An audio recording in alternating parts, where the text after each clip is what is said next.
it's time for Tales from the Swing with Gene and Scott Holden. The hosts of this program are not medical professionals, attorneys, accountants, or other licensed professionals and cannot give medical, legal, or tax advice. Any information or advice given by the hosts is not to be used in place of any medical, legal, tax, or financial advice or diagnosis from a qualified and licensed professional in those fields. Information provided by the hosts is intended for entertainment purposes and do not in any way constitute medical, legal, tax, or financial advice. Thank you. Enjoy the show.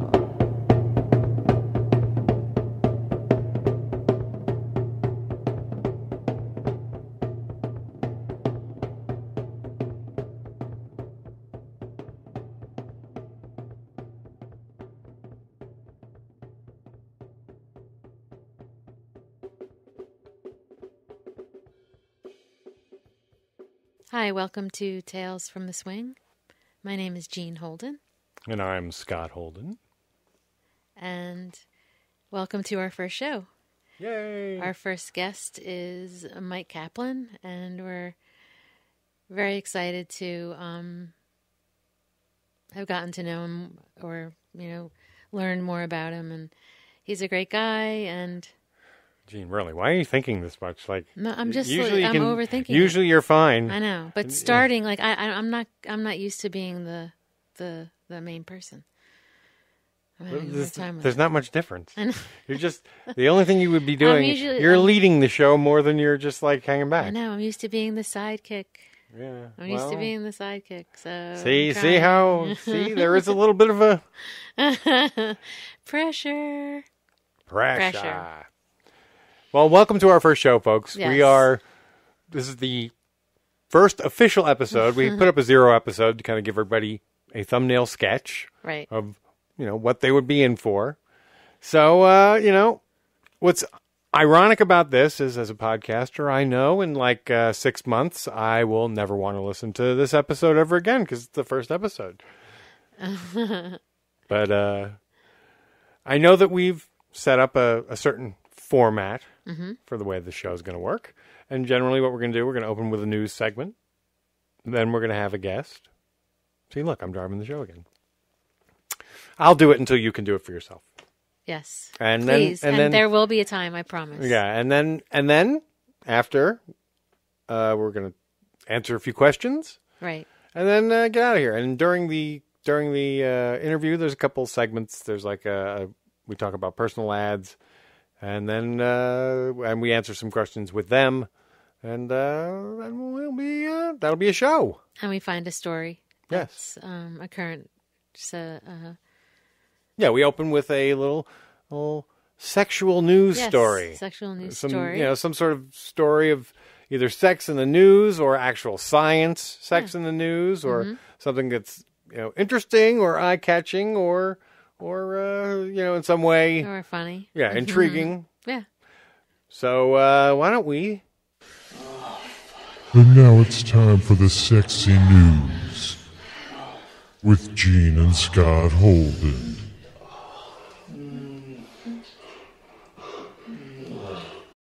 I was trying to find something for... Our first news story. Yes. It's an interesting one. Now... I think there are a couple things I have thoughts on. So I have an interesting take on this. Well, let's share the main headline. I don't want to read the whole thing. Don't just read the main headline. Read the major points. Daily News. This is the Connecticut area. Okay. Couple accused of sex in McDonald's parking lot as child watched. Now, already sounds lurid. But like the child is watching, is the kid off. Sitting out on the car, the 6-year-old. Yeah, okay, so it's a 6-year-old. First off, there's the first fact: child 6. Okay, and is in the back seat of the car. Now, are they in a child seat? No, they wouldn't be in a child seat at 6, would they be? It's They could like a booster, a booster seat. Yeah, okay. But they say it in such a way that the child is, engaging in activity while watching the parents. Or just or getting off on it or something, or staring at them or something. You mean the headline implies that? Yeah. Well, the headline. Well, headlines always do that. Yeah. The idea is to be lurid so they catch your eye. So you read the rest. Yeah, exactly. So you actually the details aren't quite as lurid. No, they're not. Which and is why basically the child was in the back seat. They go to McDonald's. This is daytime hours, I think. No, 9:30 at night. Oh, so it's 9 p.m. So the employees of the McDonald's told on them. Okay, so told the cops. So what happened was this couple went into McDonald's. They got their food. They went back into the car. And the ecstasy of the McDonald's made them the Big horny. Mac. Yeah. And those fries and apple pies, man. The apple pies are really good. They do have some sort of. They must have some sort of magical aphrodisiac effect because this couple ended up getting busy. Yeah, they were in the front seat. They told the cop they were only cuddling, but Yeah, but if I recall, it also said she was partially clothed. Yeah. So which part? They didn't. That wasn't mentioned. See, these details we need. Yeah. Like if she was topless, that would be a little weirder than if she was bottomless. Yeah. Because if he was just trying to get a quickie in the car. I don't know. And who knows? Here's another thing. Maybe. Okay, now just hear me out. Okay. Now, obviously, the kid is one of the couple's children. Oh, yeah, yeah. They didn't specify in the article. No. So, okay, this couple hook up. Who knows how long they've been together? Let's just assume this could even be their kid. Both of them. Yeah. We don't know the details in that respect. So maybe the 6-year-old fell asleep momentary, before, and they got horny and they started having sex and thinking the kid was asleep, and then they realized, oh shoot, the kid's awake. Oops. Now, okay. Now this would not be something you and I would do. We can kind of keep it in our pants long enough to not do it in front of our kids. However, the American Indians. Right. In the teepees. I know, they're right there. Yeah. Everyone's all together. Yeah. This kind of thing sort of happened. I mean, you don't draw attention to it, but at the same time, and it's not like they were beating him. It doesn't sound like they were really forcing him to watch. Because think about it, if you're fucking in the front seat, the seat is obscuring you. You know what I mean? Unless it's on the other side and you can see everything. But the kid's in the back. Yeah, but he has to see over the seats. Well, yeah, I assume they're bench seats.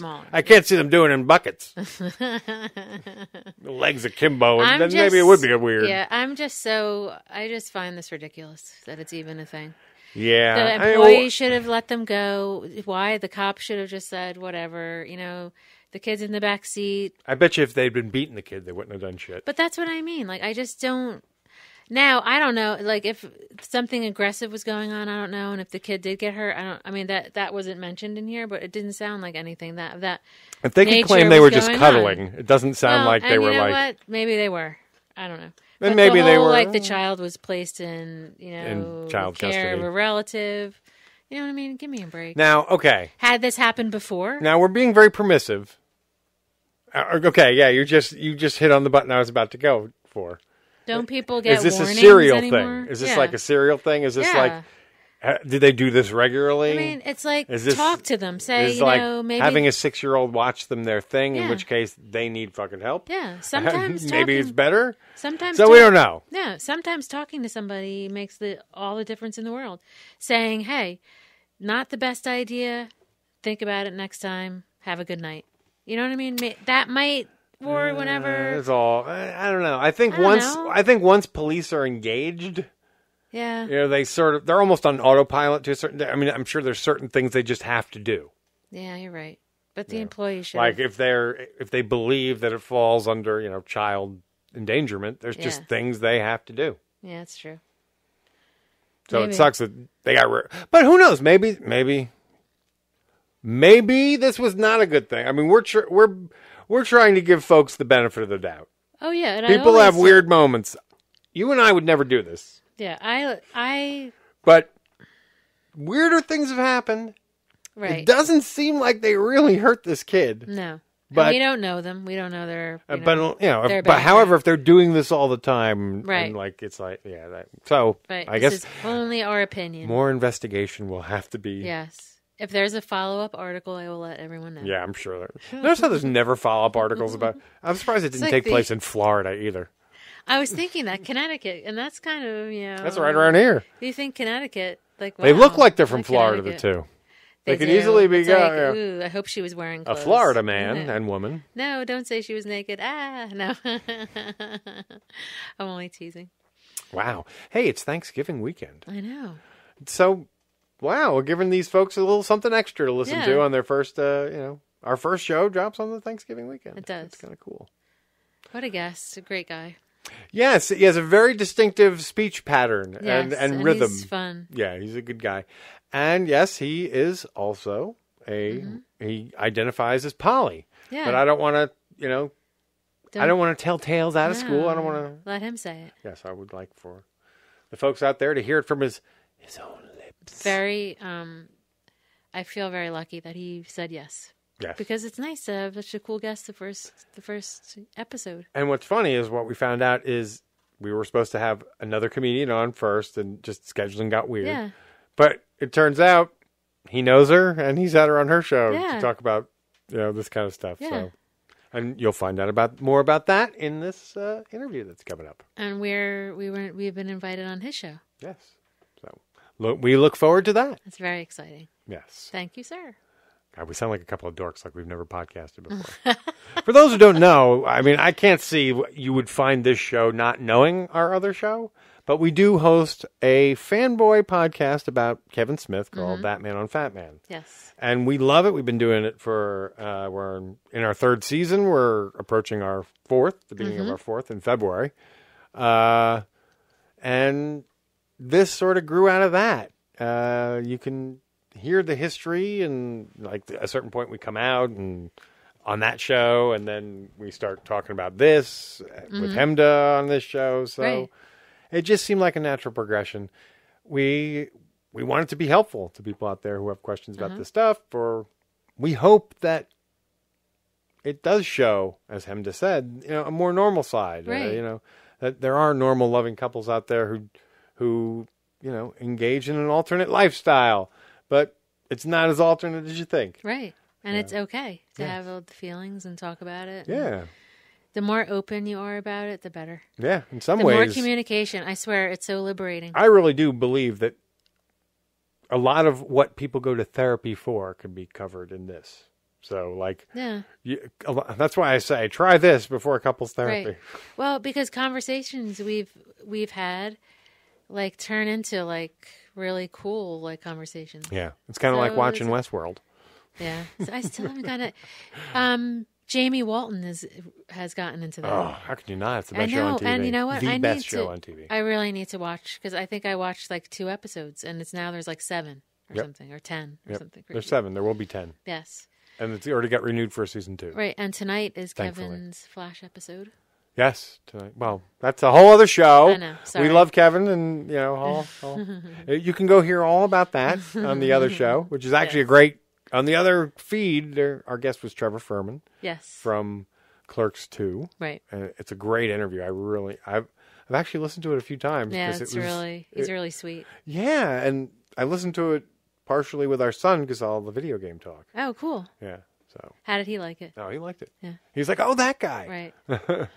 We won't be doing this every week talking about the other show. But, just to familiarize the audience with who we are. What it is we do and how we got into this.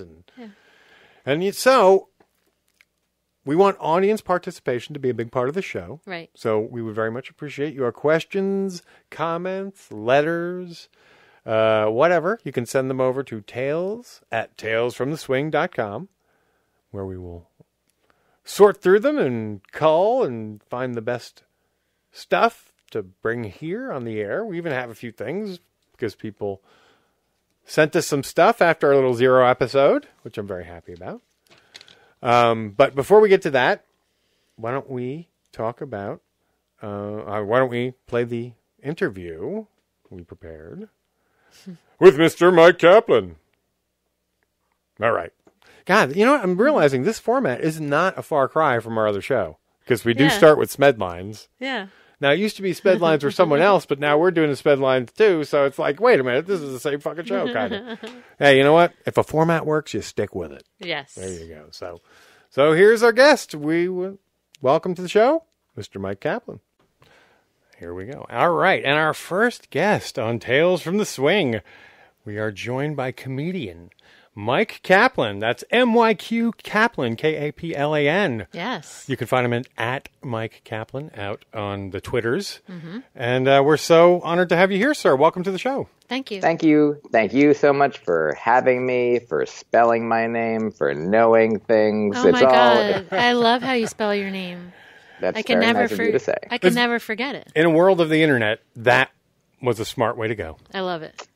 I mean, I made it. I chose it for myself before I even had the internet. So it was just a fortunate accident. There you go. There you go. Why the MYQ? What does that represent for you? Well, my name that my parents gave me was Michael, which I don't know if you know, there's a standard nickname, Myq, spelled a different way. Right. And, I believe I've heard that. Okay, great. Then you're already way ahead of the game on this story. So then when I was around, 14 or 15 was when Prince changed his name to a symbol. Yeah. And I was at this artsy summer camp, and I was like, that guy's a weirdo. I'll be a weirdo. I'll do. And so I didn't do anything as far-fetched as what he was doing. I was just I'm going to stick with the alphabet. I'm just going to change all the letters that I can, except for the M, in case anybody gets me something monogrammed. Also, there's no other thing you could substitute for an M. So I was just I'll just be weird, because this guy was Prince was my inspiration. Or if you want, Prinspiration. You don't have to.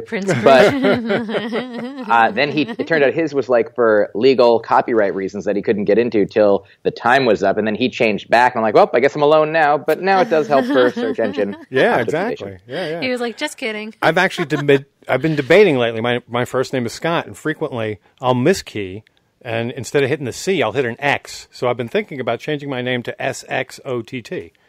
Don't do it, Scott. It's a horror show. Oh, I thought you were going to say you put a scoot instead of Scott. No. I very frequently miskey on the X. Okay. And what does an X sound anyway? It could be a K just as much as anything else. Yeah, but it's there's, I don't know. It sounds more like.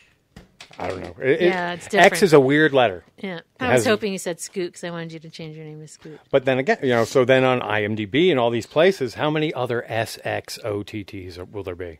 0. I don't know. None. Or you'll be the only one. Exactly. That's 0. XERO. Yes, that'll be my new name. But it's Scott with an X instead of the C, and then a 0 for the O. Yeah, and then change the T's to plus signs. Yeah, there you go. Yes. Wait, I think that's my password. Yeah, I think it is, actually. Wait a minute. Sorry, how did you know? Well, there's a kappa and a letter in there. I bet you can't guess which one.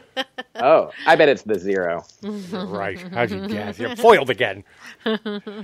Well, sir, why would someone such as yourself, a very popular comedian, be on a show such as this about open relationships and polyamory and all that kind of stuff?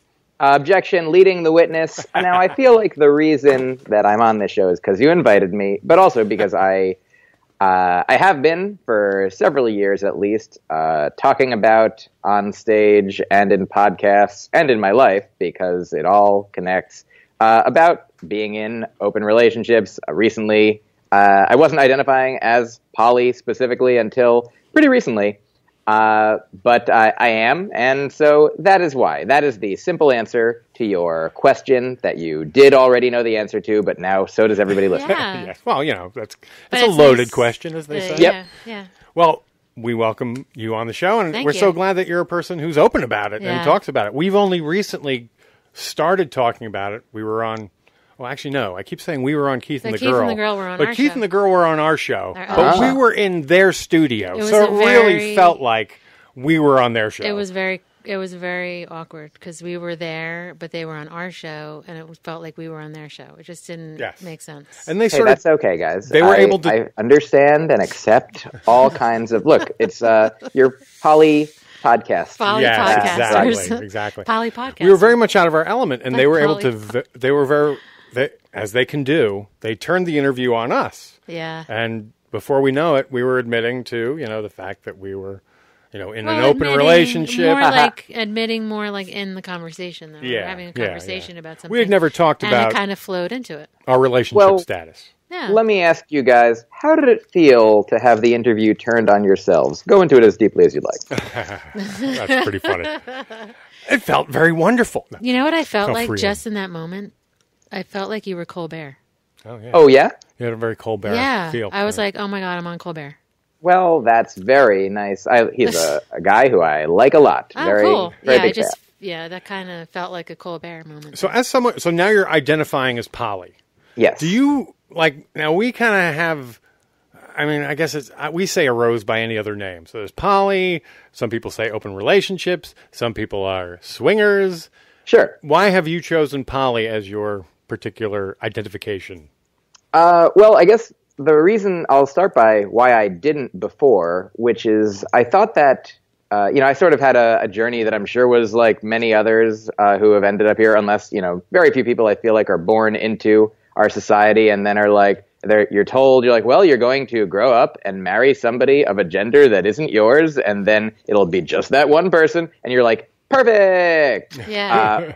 Or no, that is what happens. The thing that doesn't happen is people be like, no, I'm going to marry several people. Also, I'm not going to get married. Also, I don't care about the genders. Also, all whatever the things. I'm gay. I'm straight. I'm bi. Yeah. Everything fluid, on all the spectrums.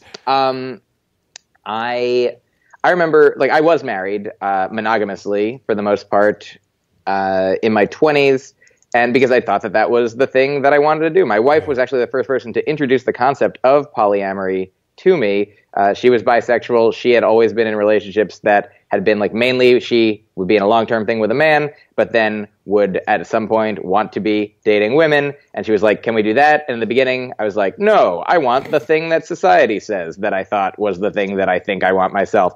But by the end of our relationship, we did actually open it up. But it was already it wasn't the ideal, healthy way to do it. But it did sort of get me thinking at the time that I was like, well, I don't think what lifelong one partner is for me. So at the time, I just was like, well, I'm going to be serially monogamous because that's what seems to be. I thought I wanted monogamy because I know all the questions that I'm sure you get and that I get are like, well, aren't you worried about, what about jealousy? What if the person leaves you? What about this? What about that? And I'm like, well, those are all things for every kind of relationship, potentially. It's true. Right. Yeah. Whenever like a monogamous person says like, wouldn't you worried about being jealous? I'm like, are you never jealous? Like there's, it's a human thing. It's true. But so then I determined eventually, and I think the joke that I wrote about it, which was the truth essentially, was when I realized that open relationships were a possibility, I was listening to Dan Savage's podcasts and reading his column, and he would talk about being monogamish and learning about all these different possible terminologies and identifications. And I was like, oh, I think what I want is to be with one person lifelong, to have one partner.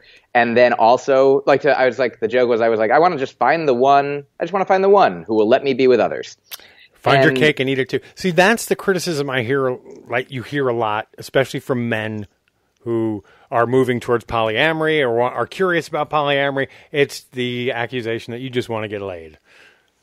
Of course. I mean, I don't want to do that at all. I do. But no, but who, that's a human thing too. Exactly. Why is that such a thing? Okay, I do. It's a pretty strong desire, actually. So that's a I mean, the problem, not the problem. There's no real problem. There's no problem with wanting to get laid. The only issue I would take is that's not just what I want. There's absolutely. In fact, there's loads of people. So many people can get laid so many times. With all of the various apps and ways to meet and connect with people. Not everybody all the time, but if there's prostitutes, there's all kinds of ways, there's Craigslist, there's, if you just want to get laid and you're a dude, then just go find a dude on Craigslist or Grindr or anywhere. And you're like, well, I'm actually not into dudes. I'm like, well, you just said you just wanted to get laid, so that's what I'm offering you. There's many options. But yeah, so the thing that's sort of coming up on the answer to why I identify as poly now is like I've been in a few successful for the time that they existed, open relationships where the goal was mostly to just, emotionally have this primary partner, and then we would do our own things. Like in one, my partner wanted to know like when things happened, and sometimes she'd ask for specific details, and sometimes that would be cool. It would always be cool, but sometimes she wouldn't ask.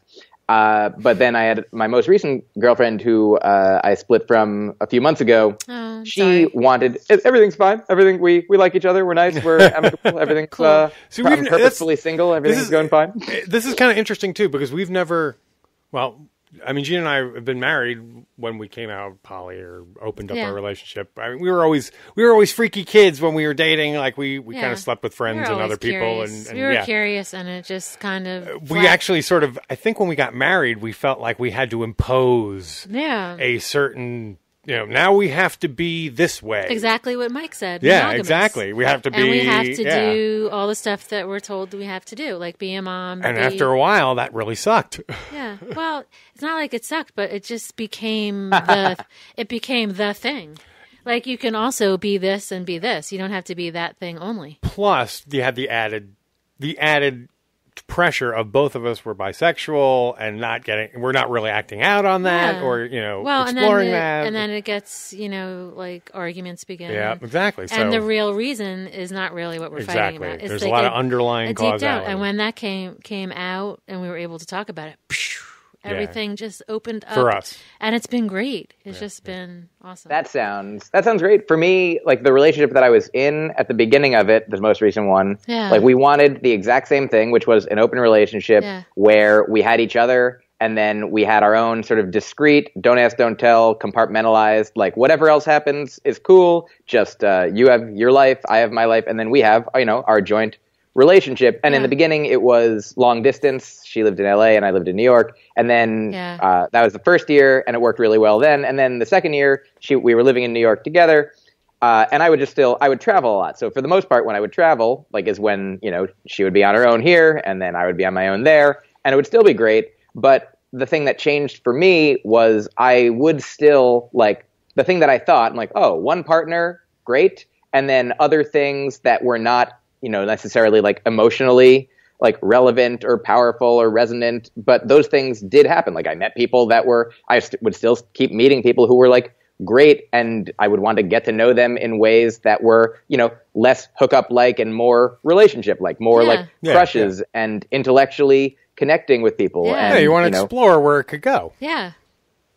And so that ultimately that was one of the reasons that there were a lot of reasons that my girlfriend and I split, but she kept wanting the thing that she wanted, and I talked to her about it, and if we had stayed together, maybe we would have continued to grow and change and each evolve. But I know for sure that now I definitely don't have one defined vision of how my ideal future looks. Like it could be one partner, and then a bunch of, one primary partner and a bunch of, non-primary partners, but also the idea of, like relationship anarchy, or like I met a guy who identifies as solo poly, and I'm like, oh, these are all interesting things that like, there's still the imprint in me of like, oh, this person's so wonderful, make them my girlfriend, like get them like falling back or, just having the same parameters that I've always had in my head. And it's not like I'll never have a girlfriend, or maybe I won't. I mean, I just don't know. Or maybe like the idea that I certainly won't have just one person that is like, I won't be like, you're the important person to me, because that's just never how it's been. And it's not how I want it. And for the few people that, that there's a few people in my life right now that I'm like, you understand this exactly. You like want the same basic principles and things as me in general. And so sometimes we will overlap, like depending, when and where and with whom we are living our lives and how. Right. So does your family know? That's an interesting question. Like and here's why, is because I don't generally talk to them about it in person. And so if that was all, then they'd be like, well, then they don't know. But I do talk about it in like public forums, like, and they do, like, I talk about it in my comedy. I put it on albums. They have listened. I think I've given them the albums, or I think they've listened to or bought the albums. It's possible that, so I don't know. I haven't been like, following up and being like, so that track about open relationships on my 2012 album Meet Robot? Do you get that? Available on iTunes and wherever else you can get albums. Like I'm like, Mom, Dad, do you guys know that that's a real thing from my life that we can talk about? Like, I mean, I would talk to them about it. Like sometimes, that's kind of like maybe us it's just not and a our thing. Kids essentially. Maybe they're not making it a thing, and it's fine. It's not like we've come out and told our kids like what we are, but they could easily listen to the show, and they're in their teens. They know we're bisexual. And they know we're bisexual, so and they're cool with that, and they're very cool kids. I don't think they would have an issue, but at the same time, you don't want to be like shoving it down their throats. Yeah, definitely you don't. And well, here's if it's your parents, but we would definitely talk to them if they asked about it. They don't want to know what we're doing because that's gross to them. Cameron knows. I'm pretty darn sure. I mean, that what you're saying makes complete sense. Like listening to Dan Savage, like he'll talk about, what parents and children like have a right not to know about each other's sex lives. Yeah. But the interesting thing is like, when people before, say like for people coming out as gay or lesbian or any kind of queer identity, like it used to be, and maybe is still for some people, the kind of thing where people are like, hey, I don't like throw my sex life in your face. Yeah, isn't that funny? But that is not what they're doing. They're like, I am attracted to these people. I love these people. The same way that like it's no more in people's faces than heterosexual sex lives are in everybody's face because of just, the social and cultural norms. We kind of got that reaction when we came out because first, as a bisexual couple, that kind of throws people. They're like, well, so what does that mean? You guys are married. But that doesn't, first of all, even if we were monogamously married, but if we were bisexual, it doesn't mean that we don't have those impulses.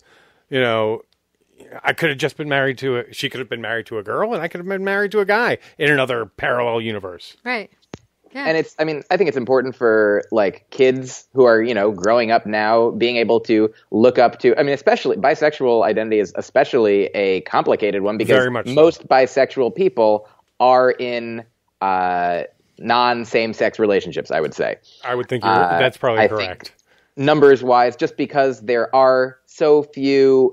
numbers-wise, there's fewer queer people than there are non-queer people, at least by the standard... that might not even actually be true depending on how many bisexual or pansexual people there are out there who aren't out there, because it's easier if you are... to hide.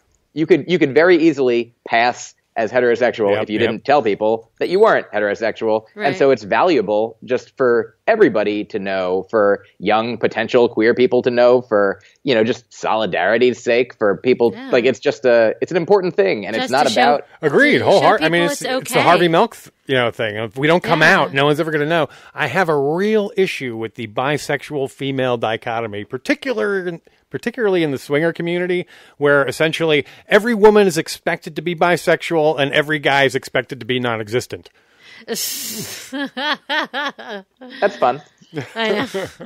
So, I do have it does kind of bug me that there's this, because I know as a bisexual male, there are many, many, many, many bisexual males out there who just don't identify as bisexual or queer or straight. They are closet. Yeah, but go for it. No, you go. Sir. Thank you. I was going to say, because of like the differing like levels of, sort of attraction that one person might have, like there might be a person who's attracted to, like 99% one gender, but then also, 1% every once in a while, like, oh, that's true. Not the gender that I'm standardly attracted to. So it makes practical sense maybe for that person to identify as gay or straight or lesbian or whatever the thing that they mainly are. Like, I've heard about, I think there's a book called Bad Dyke, and I should definitely look it up because otherwise I keep saying it, and if it's not real, then I'm probably making a faux pas. But I believe it's by a woman who is mainly, like, for her whole life she identifies as a lesbian. She's always been attracted to women, 99%, 0.999%, women, but then met one man, fell in love with him, and it married him. And so she, by some people's standards, would be like, well, you're not a lesbian then. But she's like, but the overarching, overwhelming evidence is like, I am all but non-existent, like it's just women, all except for this one exception of a guy that I happen to marry. Well, I mean, if you found that right person, does it matter what their fucking private parts are? No, I mean, and nothing, I mean, for me, like, obviously, like, on one level, I think labels don't matter at all, but I'm not going to tell somebody who, if a label is important to you, if your own label is important to you, then of course that matters and it's important and I value it and I'll respect it and I'll call you whatever you want me to call you. I don't care. For me, I don't care what people, like when people, it used to be, I think we just, we want to be understood. We want to be able to communicate. We want to have like the same working vocabulary in our lexicons. And so like when I would tell people I'm in an open relationship or I'm like an open relationship person, and then people would be like, okay, so you're poly, because they just latch onto that. And like, I was like, oh, in the past, like, no, I'm not technically fine. It's okay. But, I don't want to, co-opt anybody's identity or, identify as a thing that isn't exactly like, there's certain communities that, all these things are, all these things are sort of new in some ways and sort of old because like, obviously people have been loving and having sex with all kinds of people and identifying in all kinds of ways personally, if not publicly for, years, decades, centuries, millennia. And, so I think we do live in a time now that is new just in that we now have so much access because of the internet, because of technology and society advancing like so much in ways that it has been in the past decades, like that people can have access to how many more, like it used to be maybe if you were like trans or queer or kinky or whatever kind of non-normative identity or lifestyle that you had or, didn't act on necessarily because it was just internal and you thought you were the only one because your whole town was just full of people not looking like that or not identifying like that or not seeming like that. And now there's, hopefully people have access. Yeah, on the internet. Yeah, thank God for the internet. It's sort of normalizing, Yeah, it's like the old, if it has a name, there's more than one person has this or does this, and therefore it's not weird. Yeah. Yes, and so for me, I mean, I'm happy to.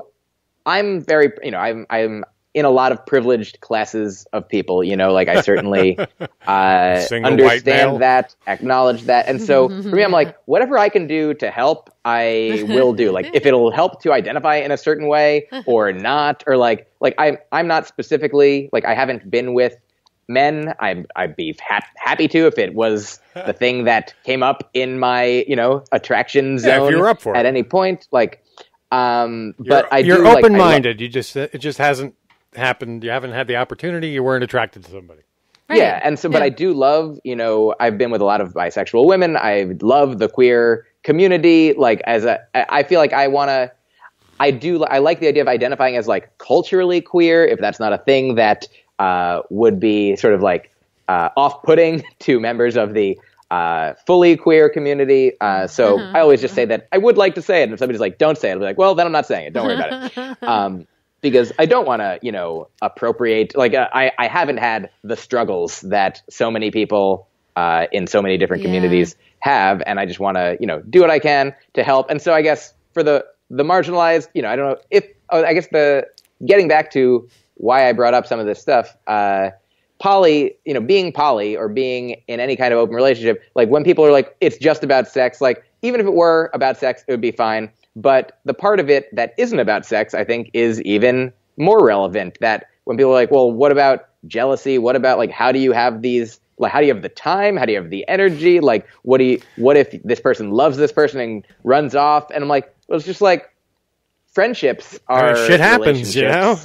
Yeah, I mean, there are so many people in everybody's life that aren't necessarily hierarchically, dictated. Like, maybe this is my best friend, but then who are your second best friends? Who are your third best friends? We actually just had a friend who's polyamorous have that very thing happen. She just got married to the guy, and then he ended up running off with her best friend, with the third member of. Yeah. See, and that's the other thing. It's weird because polyamorous seems to have become synonymous with two girls and a guy, although that's not really true. It could be two guys. But it seems to be like that's the term for a certain type of it seems to be solidifying for a certain type of relationship in the general community.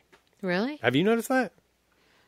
I personally have not noticed that. I mean, I'm sort of new to. I'm not I haven't gone to a lot of meetings. Well, I mean, I glean information from conversations, from parties. At lifestyle parties, and from personal ads, and you just kind of start, and other people's postings, and you just kind of start to get a vibe for what the lingo is, if you will.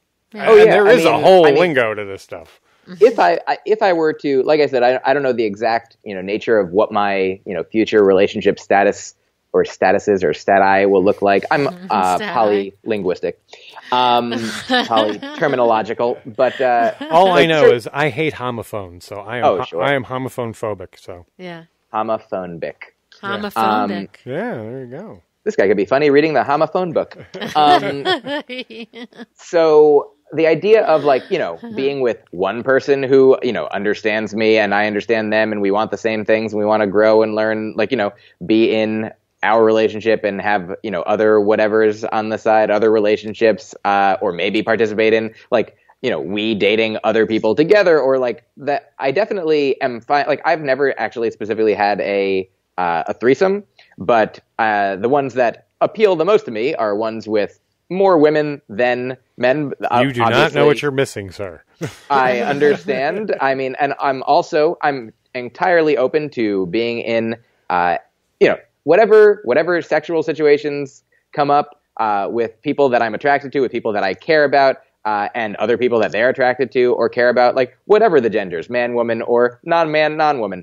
And I mean, it's just a question. So for me, if somebody was like, well, what would you like? Would you like one female partner forever, one, two female partners forever, a female partner and a male partner? I'm like, for me, I'm attracted certainly more to women than than men so far. Gotcha. And so it makes sense to me, but also I can imagine, and I'm sure there must be, if what you're identifying as a trend is indeed one that sort of is borne out statistically, it probably does have, a lot to do with, number one, sort of society's acceptance of females being together more than males being together. Exactly. Which goes back to one of my peeves.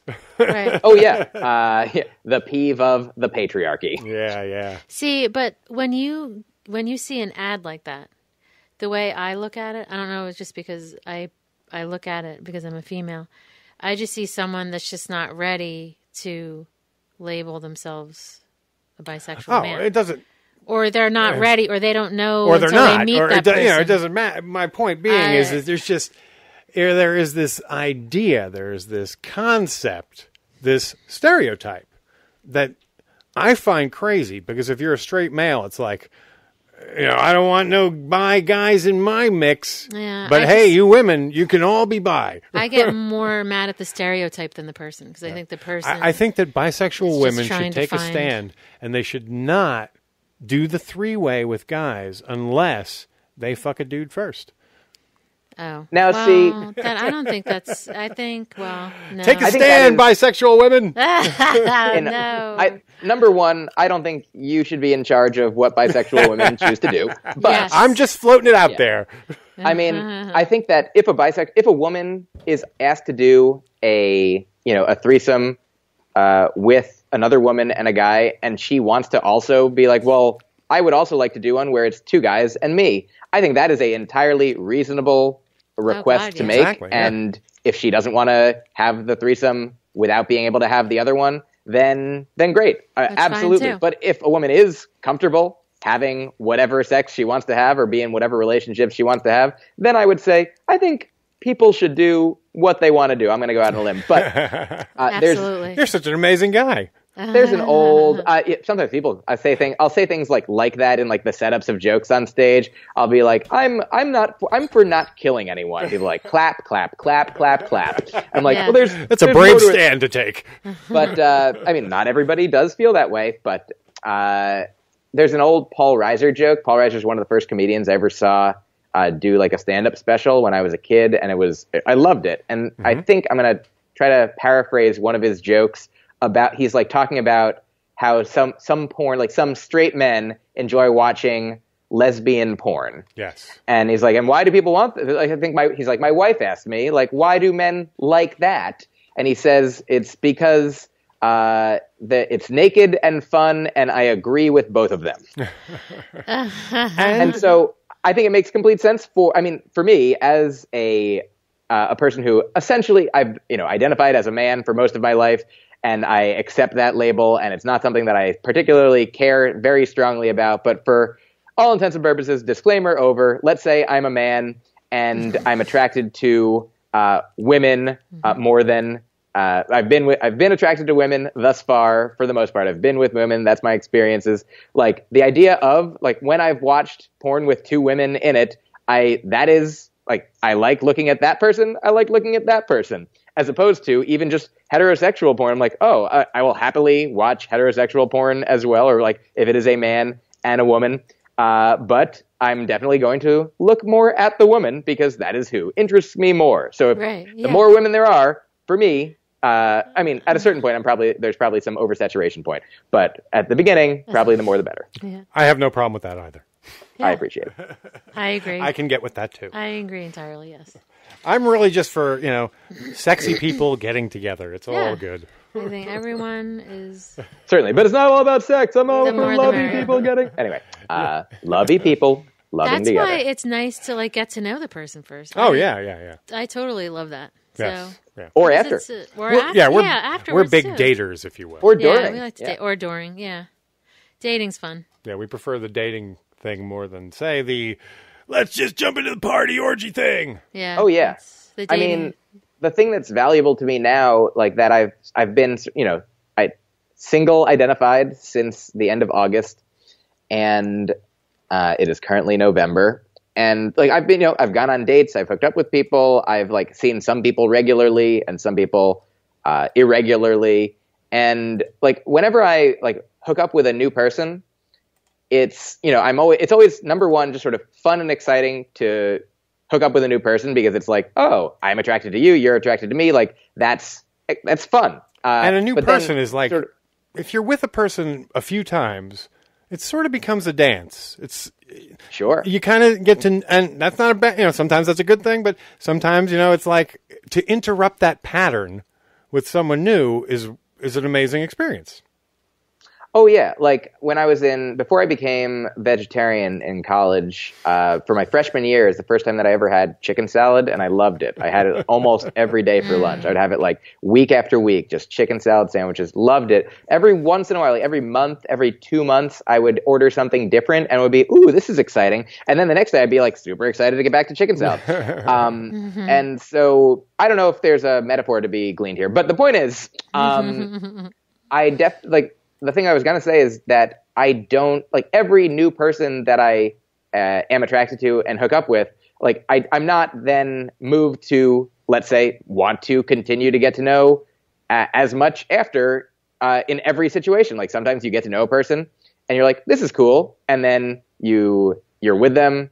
And for whatever reason, whether the chemistry isn't there or whether there isn't an emotional connection or whatever it is, like, I used to just be, I feel like when I started making out with girls when I was like 16, 17, it was just like making out with girls was the goal. Like I was like, if that person will make out with me, then I will make out with them. And great. And I'll do it again. And I'll do it another person. And like the numbers were like, I wasn't like, I did count for a while.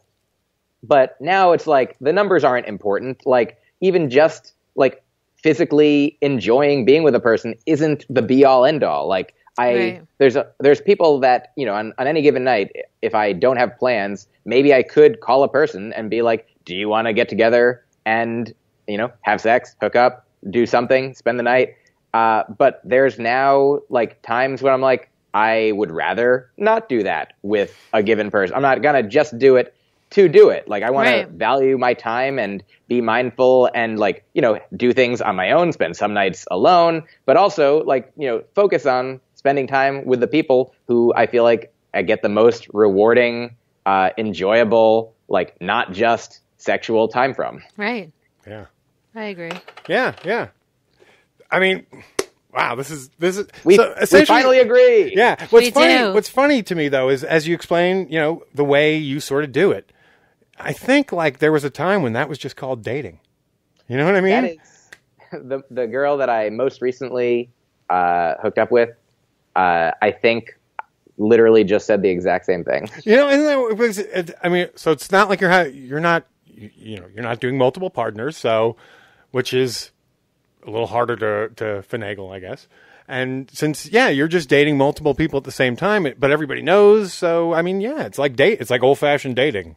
Well, for me, I think I don't know. I think the main difference is potential intention. Like, if you have the intention of old-fashioned dating, probably is used to be court, is to eventually find whittle that it someone. down to one. Yeah. The get to a courting ritual. Right. Yeah. Yes. Yeah. But but it is sort of. I would highly encourage you to get multiple partners going. It's a lot more fun. I don't know that I am not doing that. I think there are definitely a few people that and here's the thing is in New York where I live, there's at least one or two people that I have been seeing with some regularity that I'm like, this is, and we're not concerned necessarily with where it's, my mind is where, might think where is this going? And I'm like, but then I don't have to, but I like pulling it back to just being in the moment, being like, it is here. It's in the place where we want it to be. Right. And we're both are all content with this. Right. And then I also have other people from traveling and from, knowing people who are all around the country. There are people in different cities that when I'm in that city, we're together. Or if they're not seeing somebody else, and if I'm so I feel in some ways I do have multiple and have had multiple partners sort of for the past chunk of years. Yeah. That's by multiple partners. I mean at the same time sexually. Oh. You know what I mean? I'm talking 3 ways and 4 ways and orgies and that kind of thing. I'm sure that'll happen. Then I didn't realize. Look, I don't always make it about sex. Oh, that's the fun part, though. I do. No. It's totally fine, too. Well, that's the fun, funny, awkward, and interesting part of most of this. Yeah. Is when you start to see each other naked. Sure.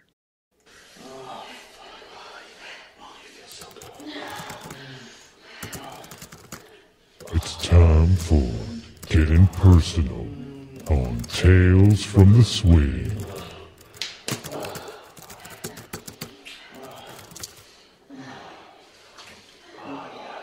Now, this is an actual letter. It's a question from the soon-to-be listening audience. Yes. I guess they listened to the 0 episode. And name and address withheld. I can't talk today. But it's a real simple question.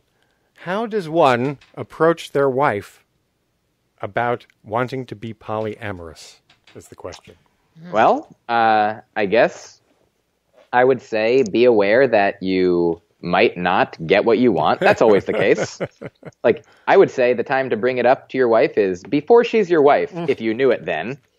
If you didn't know, let's say you thought you wanted monogamy, you did want monogamy, you married monogamously, and now you've been together for however long and you're thinking about it, then I would say one way you could just come out and say, hey, have you thought about the idea of opening up our relationship and being polyamorous? If you think that she would not take to that immediately, right? Or you have no idea, you could start listening to podcasts like this, or you could. That's very good advice. Like Dan Savage's podcast. You could talk about like articles that you've seen. You could try and sort of, ease gradually into the topic, like to discuss the topic itself to try to gauge, the interest, though that seems like potential. It could be, obviously, try to do it without seeming weaselly and being like, I just want to get laid with this girl down the road. I want you to have sex with her. But yeah, just like I think if you're married to a person you love and respect and care about each other and can have interesting conversations about things that maybe even you don't necessarily agree on, and maybe things that you haven't talked about, anything like this, or you could watch a TV show where there's a poly couple or poly things come up.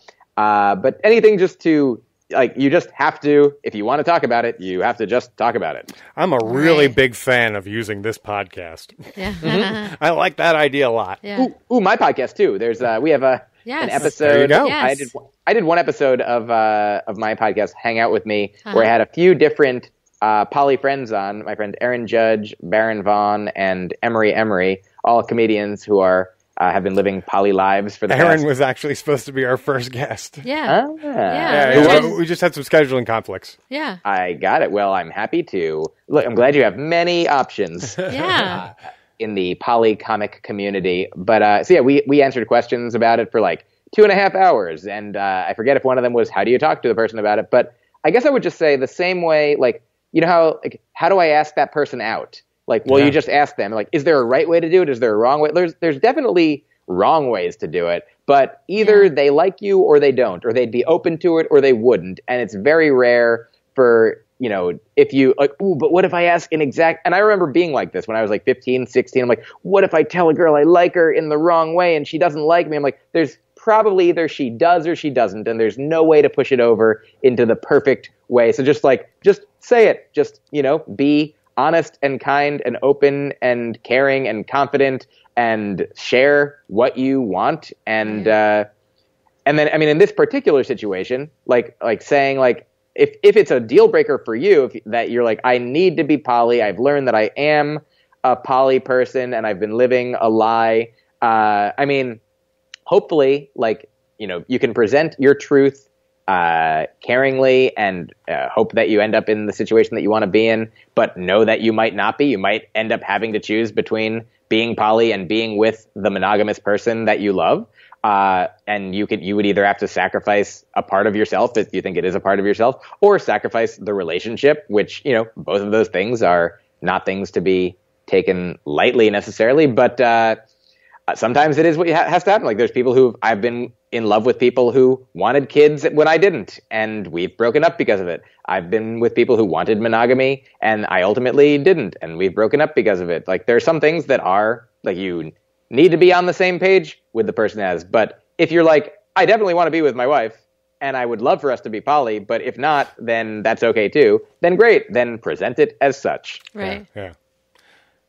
Honesty is always the best policy. And at the end of the day, like, Hemda made a really great point when we were talking, like, that is, when you enter a monogamous relationship, everything is assumed. All those rules, if you will, are all assumed. And so no one ever does talk about any of that shit. Mm. And so when things go bad, or, it just becomes harder to then introduce things after the fact. Right. It's true. Everybody's right. It's true.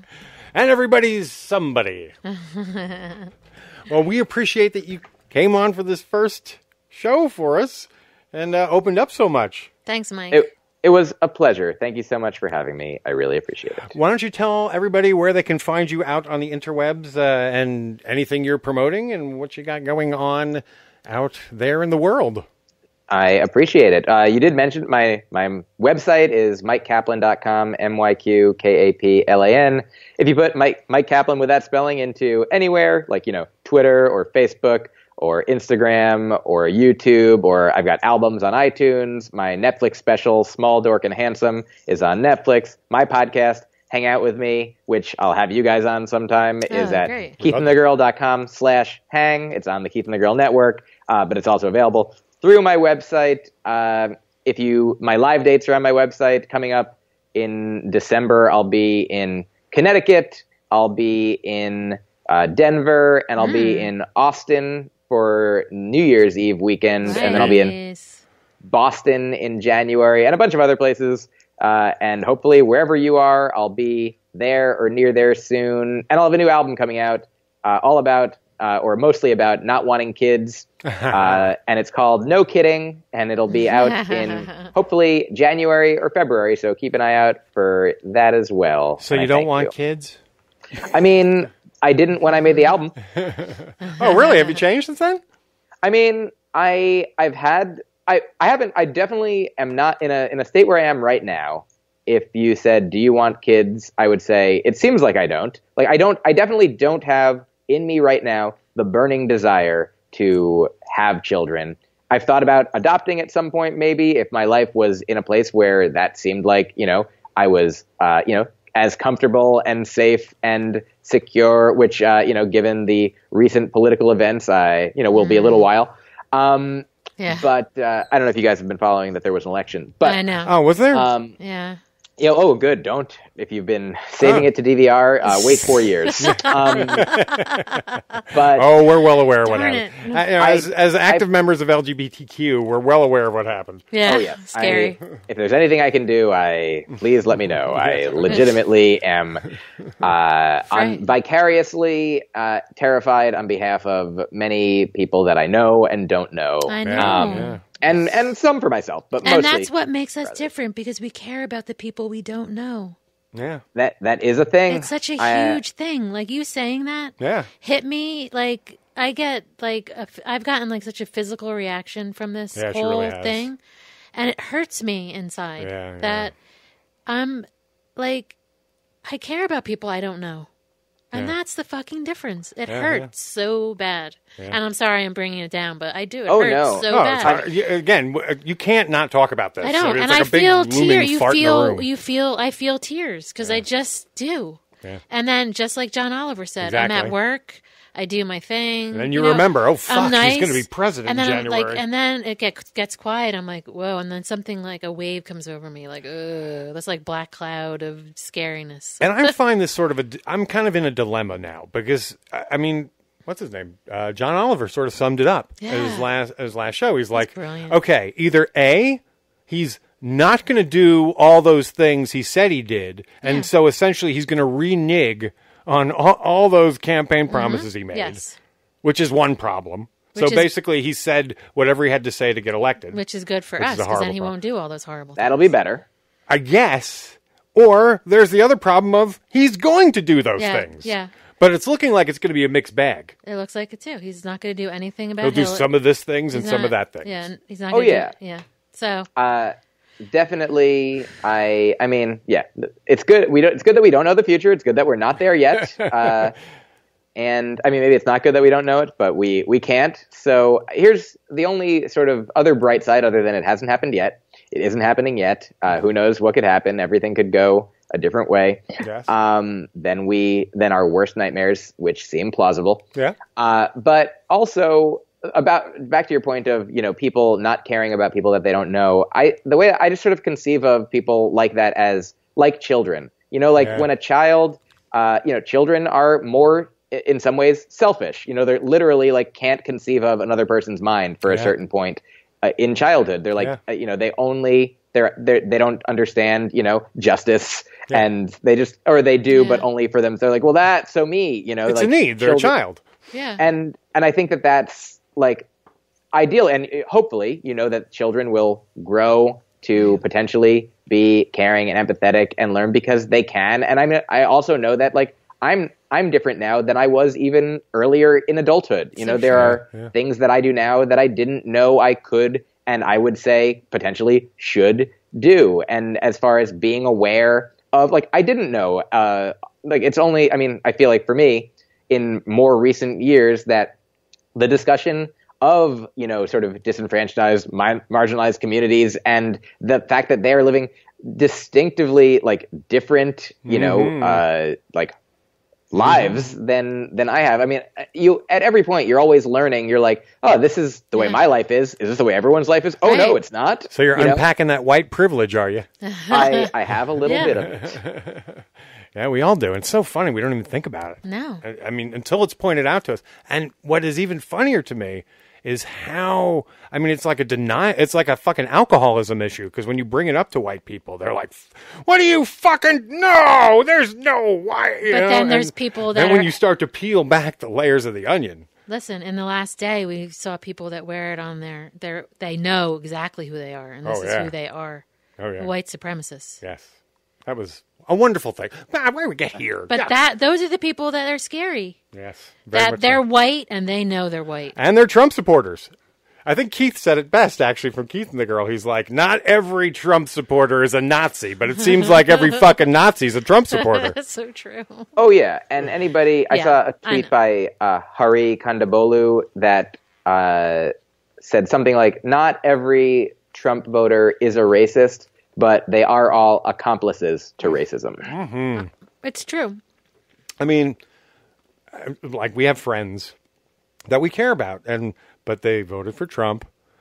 And, like, when you kind of show them, okay, here's why I'm worried.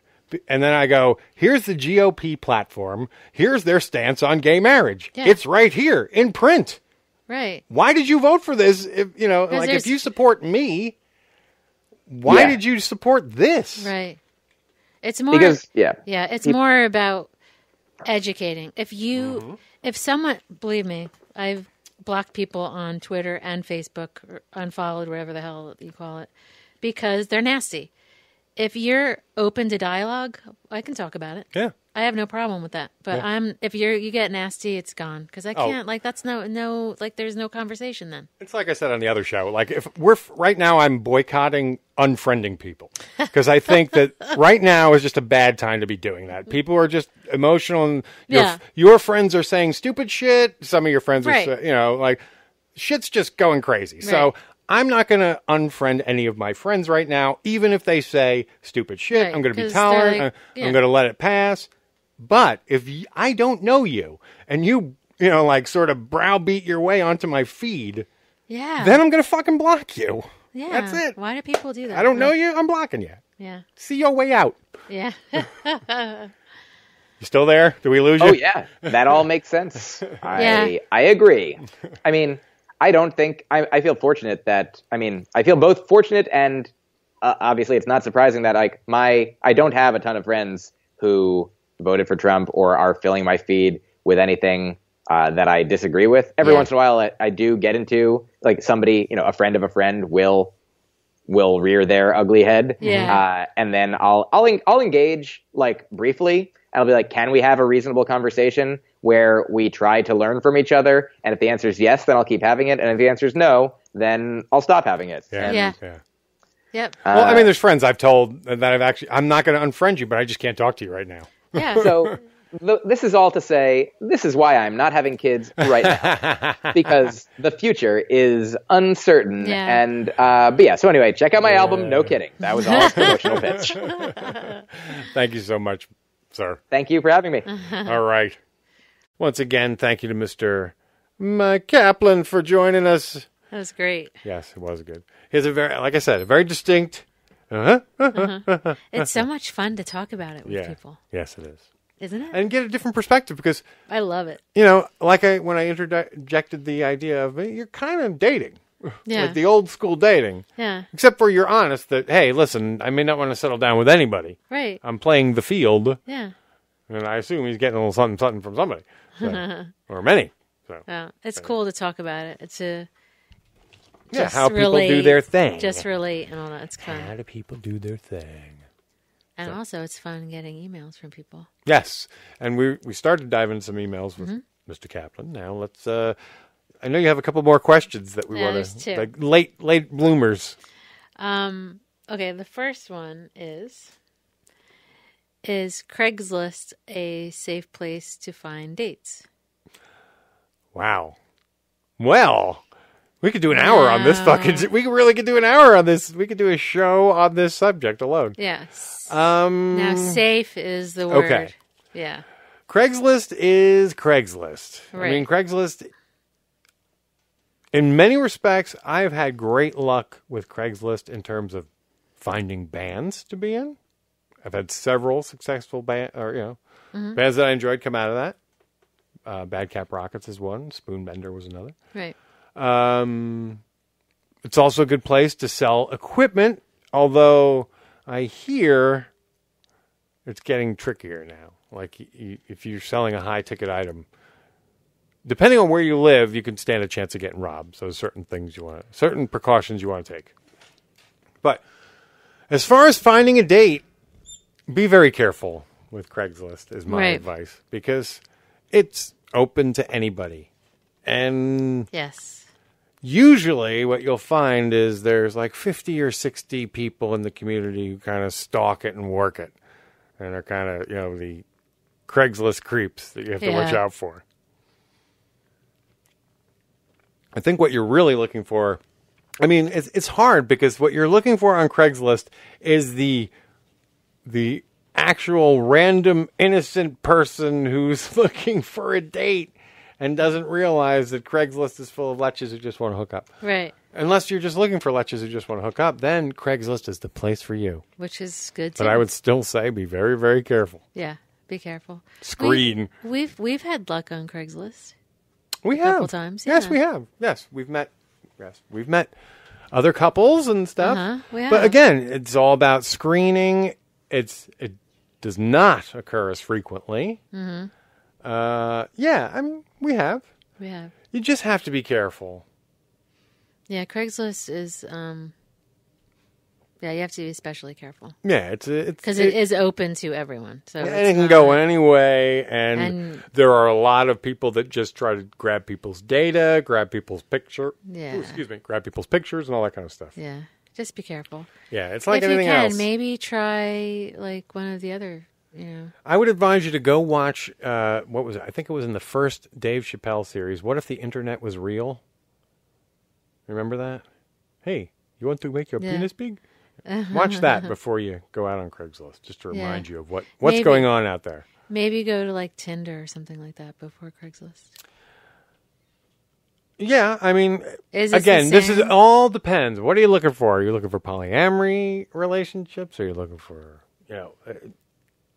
That's true. Yeah, so, I mean, if you're looking for something a little more offbeat, Craigslist is probably, a good place to start. Just be careful. Screen. If anyone's pushy, if for any reason your hairs go up, trust your gut. If you get a bad vibe, and you just say no, the ads don't, answers don't add up. You only get what they call short answers, 2 or 3 words. Right. Forget it. Don't. Be careful. Right. There's the answer. And don't take my advice. Well, I mean, unless you really want it. No. Yeah, just be careful. Yeah, take this with a grain of salt. Yeah. Take it all with a grain of salt. History with a grain of salt. It's probably good to go with someone if you're going to meet somebody. Yes. I always try and do a public place meeting, all those kind of things. Yeah. Yes. Yeah, just be careful. Yes. I'm worried now. Let us know you're okay. Yes. I assume the person didn't want their name out there. No, and plus I don't want to do that. Yeah. Well, some people want their Twitter handle or whatever out there. If you guys do, let us know. Me know. Yeah, let me know. Otherwise, we're going to assume that you don't. Yeah, I don't, unless you do. Okay, the second one's kind of interesting too. I've been watching a lot of lesbian porn. Does that mean I'm gay? If you're a man, most definitely. I assume that the writer's a female. Yes. Okay, yeah. It's a female. Well, this is one of those questions that... Should I answer it? I mean, yeah, obviously you should, but I would like to weigh in just as someone who's on the bi side. I don't...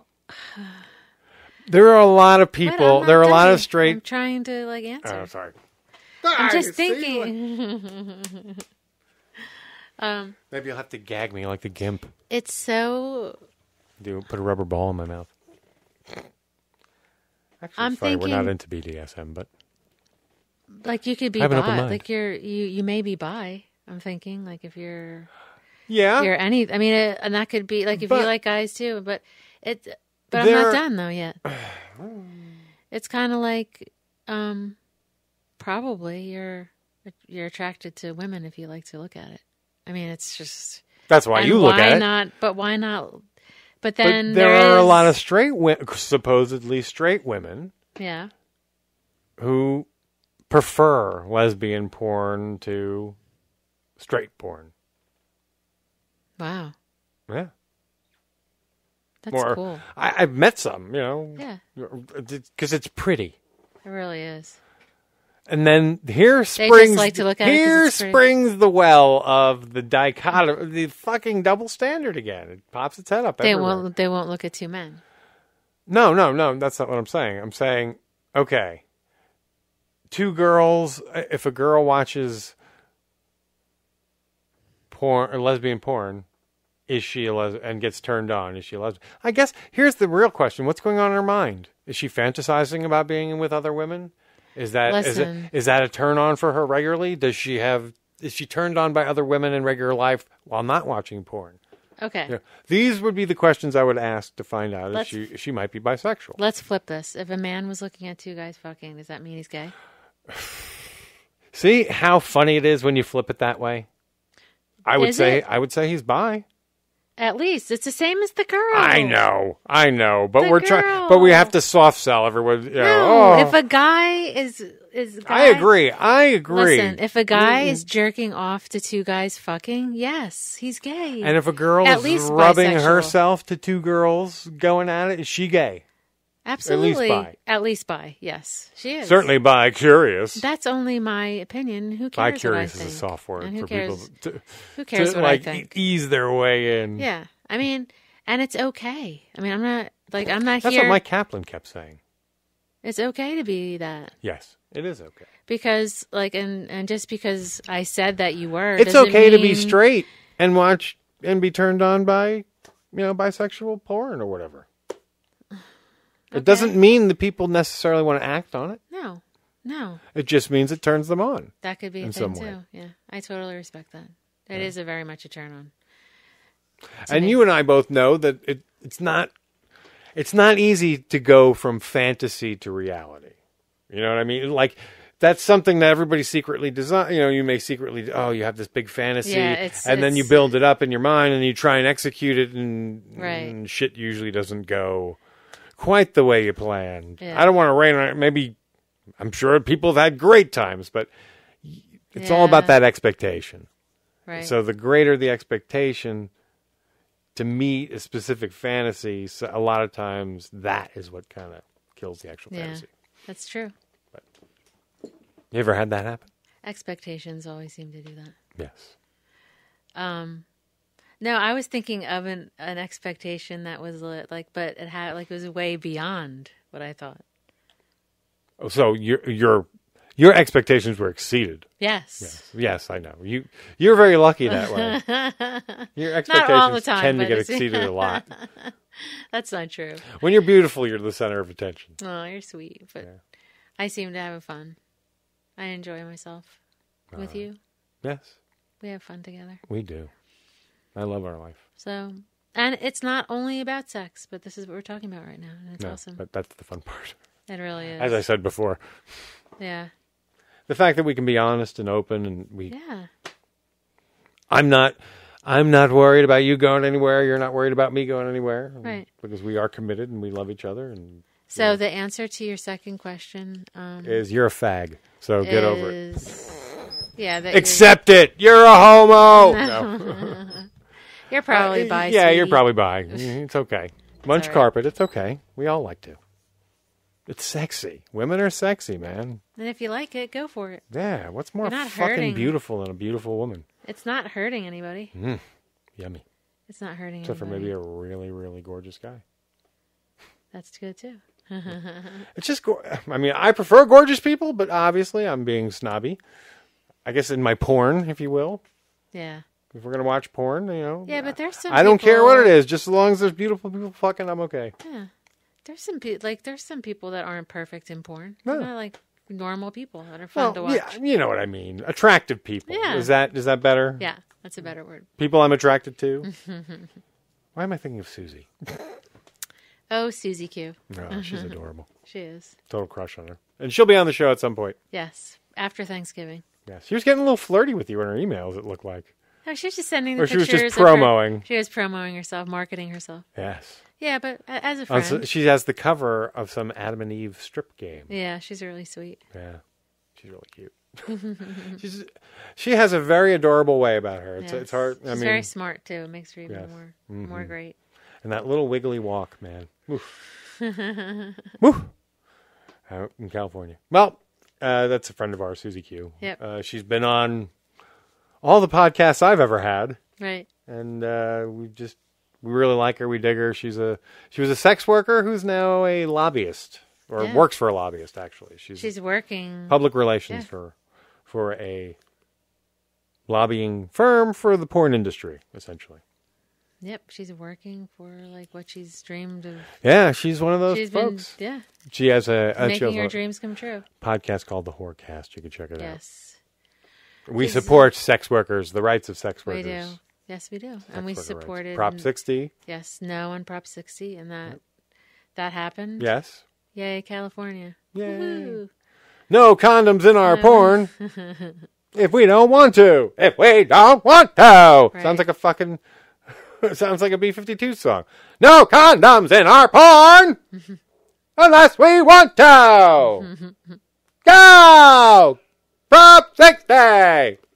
No! Prop 60! Sorry. Oh my God. I'm having a French Schneider moment. We went down like the B-52 rabbit hole. Yes.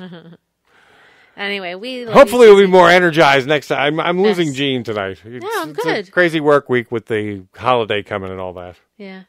I'm good. I'm awake. I'm relaxed. I see you a little drifty. Are we done? I think we're done. Yeah, well, I gave my two. We don't have a testy groupie on this one, so. Oh, way to cough. We need to get you a cough button. I do. I have like allergies or something. I don't have a cold or anything. Take Claritin. I know. I don't like taking shit though. It makes me feel weird sometimes. You take a lot of shit all day. From me. Yeah. I'm used to that. I don't even know why this is plugged in. Look, it's nothing. Well, folks, we hope you enjoyed this first show. I know it's a little rough around the edges. Give us some time and we will work it into a smooth and sexy thing for you. Great. Like the hips of my beautiful wife. Anyway. Until next time, we hope you enjoyed the show. We don't have an official closing thing to say yet. I guess one will evolve over time, but I guess this was Tales from the Swing. Please send us your stuff. Yeah. Tales@talesfromtheswing.com. And we'll see you next week. I'm Jean Holden. I'm Scott Holden. Good night. Let's fuck. No. Good night, guys. Maybe that'll be our closer. No. Go fuck. Go fuck each other. Yay. Yay. Little Kermit the Frog come out and say, everybody go fuck each other. Yay. All right. In a good way. I don't mean fuck each other in a bad way. I mean fuck each other in a good way. Yes. Use protection. Yes. Remember? All that. No means stop. Yes. And use safe words. Yes. Mine will be Magellan. Mine is cantaloupe. Bye. Bye.